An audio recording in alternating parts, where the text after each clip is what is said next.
What's going on, guys? This is John Zaccari, and today I want to discuss the first round of Global Testfires for Splatoon 2 that just went on this past weekend. I thought they were great. The game ran really well on the Switch. I messed with it in portable mode as well as with the system docked.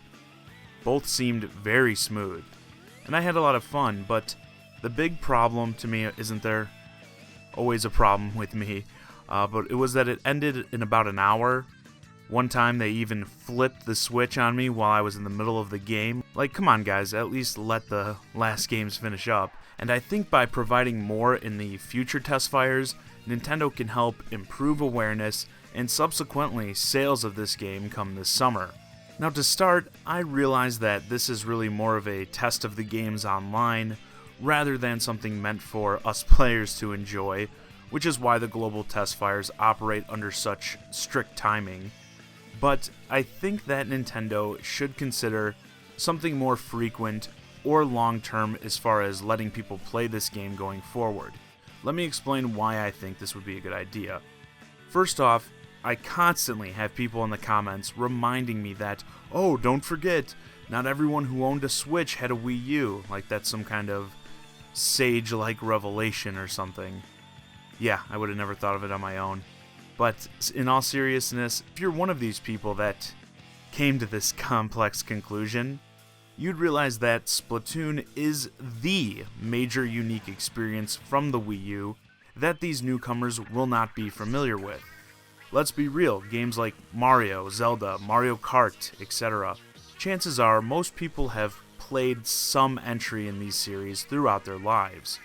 But Splatoon, on the other hand, if you didn't play it on Wii U, well, you didn't play it. And at least as far as 2017 is concerned, Splatoon 2 seems like it's going to be the major online game for the Switch console, and around the time of release, Nintendo is going to be trying to sell us users on its paid online service for the system.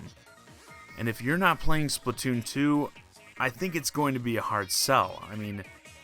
I just don't think many people are dying to pay a fee just to essentially rent an old NES game, even if it does have new online features.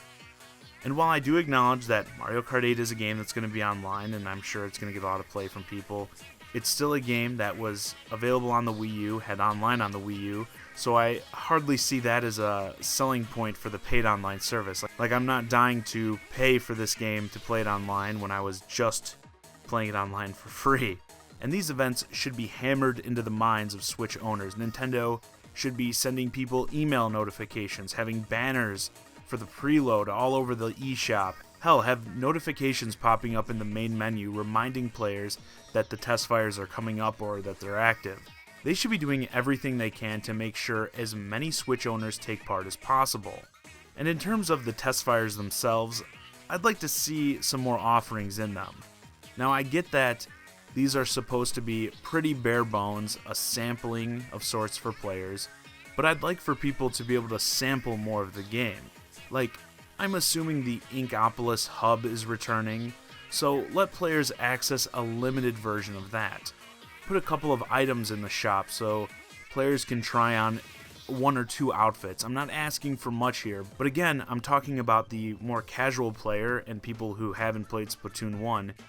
So I'm just thinking that they should be letting these people know that these aspects are going to be a part of the game. Also, I'd like to see another mode or two. By the end of Splatoon's support cycle, there were actually a fair amount of different modes to play in the game, and I'm certain this game will be no different. Perhaps if some of these modes are ready to go, offer one up during one of the Testfires, again just to show people there's going to be options outside the standard play. All in all, I was impressed with the first Testfire. It ran totally smooth, and I was nervous I was going to have some connectivity issues, especially with this being the first one. And I know Nintendo really uses these Testfires for their own information, stress testing the game and such, but I just feel like they could be doing more to actually sell people on the game through the Testfires. Not so much for those of us who played the first game. We all know how fun and innovative it is, especially for the shooter genre, but more so for newcomers to the Switch who weren't on board or perhaps didn't even follow the Wii U, might not even really be familiar with what Splatoon is. which there are already a lot of now. I mean, God knows how many more people will be jumping on board with the Switch between now and when the game releases this summer.